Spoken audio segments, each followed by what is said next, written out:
So the other day we received a question about how we handle conscious communication when it comes to revealing something that we might be holding back from each other.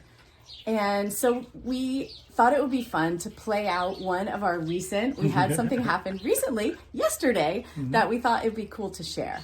So we're just gonna go ahead and play that out the way it happened.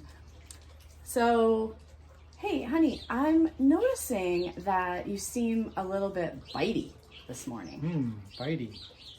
No, I don't think so. I don't think I feel bitey.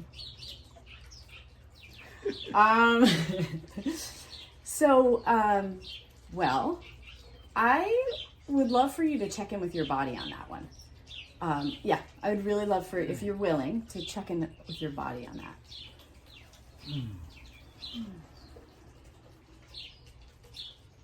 Yeah, I'm noticing just a tiny little tightness in my jaw. And that's usually where I carry my anger. Yeah. How about in your chest area? No, not so much here. It's just right there. It's very subtle. Yeah. Yeah, but yeah, I'm noticing that there's something I was angry about something. I was angry at myself for something that happened yesterday. Yeah. Yeah, and that's why I was bitey. Because I was holding something in that I didn't think was going to be, or I didn't feel like it was nothing, really. And so it just projected out on you the next day. Yeah.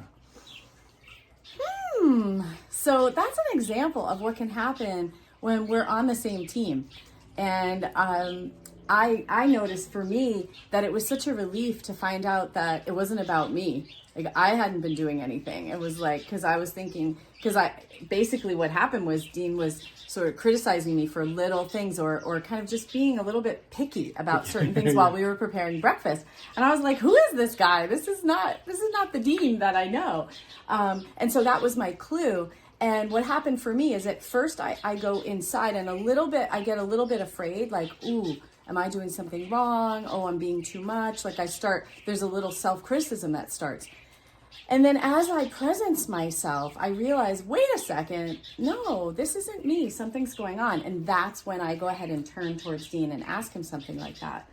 Yeah, and that's really, for me, I really appreciate having a conscious partner and agreements around, revealing rather than concealing,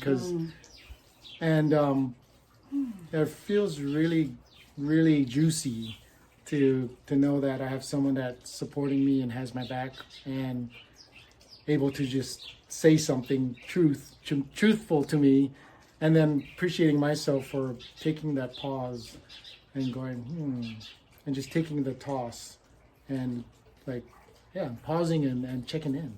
So that's really a beautiful way to communicate rather than that's what it would have been. Well, and that's the thing. What you're referring to is like in the field of improv, when we receive a toss from someone, the answer is always yes, and it's a let me take this toss, and it's such a beautiful principle to live your life in, and that's what I feel by what we've made an agreement around.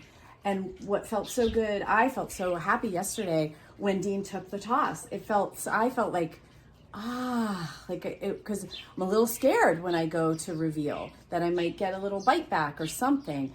And so it's so beautiful when it's this openness to learning and discovery. And I appreciate our agreement and our personal commitment to conscious communication and conscious connection. Yes. So yeah, so if you want to learn more about that, feel free to contact us, and we would love to share more of the wisdom that we've learned and shared from the Hendricks Institute. And thank you for listening.